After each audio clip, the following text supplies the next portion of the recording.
রান্না করার সময় দুই শব্দের একটি জিকির মহিলারা করতে পারলে ওই পরিবারের উপর আল্লাহ রাব্বুল আলামিন গায়েবী রিজিক নাজিল করবেন। আমার মা বোনরা যখন রান্না করে তারা যদি দুইটি শব্দের একটি জিকির সব সময় পড়তে পারে রান্না করার সময়, আল্লাহ রাব্বুল আলামিন তার গায়েবী খাজানা থেকে আল্লাহ রাব্বুল আলামিন রিজিকের বরাদ্দ করবেন। আল্লাহর হাবিব সাল্লাল্লাহু আলাইহি ওয়াসাল্লামের হাদিসের মাধ্যমে এই আমলটি অ্যাপ্রুভড এবং আহমদ ইবনে হাম্বল রাহিমাহুল্লাহ তার ঘটনা থেকে এই আমলটি পাওয়া যায়। অনেকে অনেক সময় বলে, হুজুর আপনারা এত রিজিকের ওয়াজ করেন, আপনারা নিজেরাই এই আমল করলে পরে তো আপনাদের রিজিকের অভাব হয় না। দেখেন ভাই, রিজিকের যে ব্যাখ্যা, রিজিকের যে বুঝ, এটা আপনারা বুঝেনি না।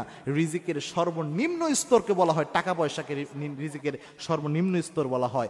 রিজিকের সর্বোচ্চ স্তর হচ্ছে আপনার সুস্বাস্থ্য, আপনার যে সুসন্তান, নেককার স্ত্রী, এই সবই রিজিকের অন্তর্ভুক্ত।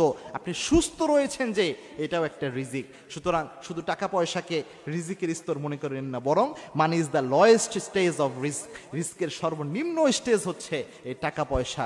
সুতরাং রিজিক যদি বৃদ্ধি করতে চান, মা বোনরা এই কাজটা করতে পারেন। সেটা হচ্ছে যখনই আপনি রান্না করছেন তখন ইস্তেগফারের আমল করবেন। ইস্তেগফারের আমল কত গুরুত্বপূর্ণ আল্লাহর হাবিব সাল্লাল্লাহু আলাইহি ওয়াসাল্লাম জানিয়েছেন, মাল্লাজিমাল ইস্তেগফার, ইস্তেগফারের সাথে যে ব্যক্তি লেগে থাকে তিনটা পুরস্কার আল্লাহ রাব্বুল আলামিন তাকে দান করেন।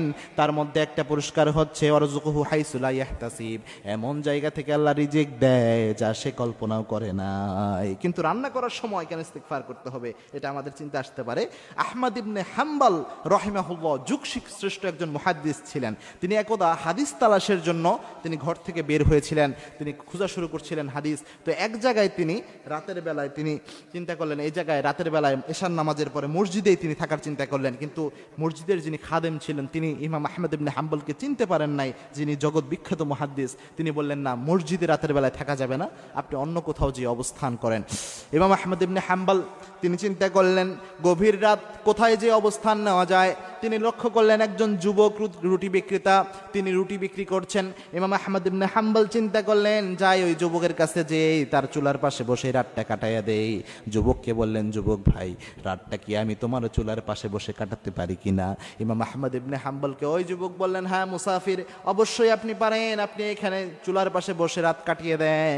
ইমাম আহমদ ইবনে হাম্বল তিনি লক্ষ্য করলেন যুবক যখন রুটি বানাচ্ছে তখন যুবক পড়ছে আস্তাগফিরুল্লাহ, রুটির খামির যখন তৈরি করে তখনও পরে আস্তাগফিরুল্লাহ।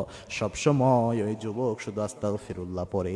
ইমাম আহমদ ইবনে হাম্বল অবাক হয়ে গেলেন। ওই যুবককে বললেন, হে যুবক ভাই, তুমি সব সময় দেখছি আস্তাগফিরুল্লাহ পড়ছো, এর কারণ কি এবং এর কারণে কোনো ফজিলত তুমি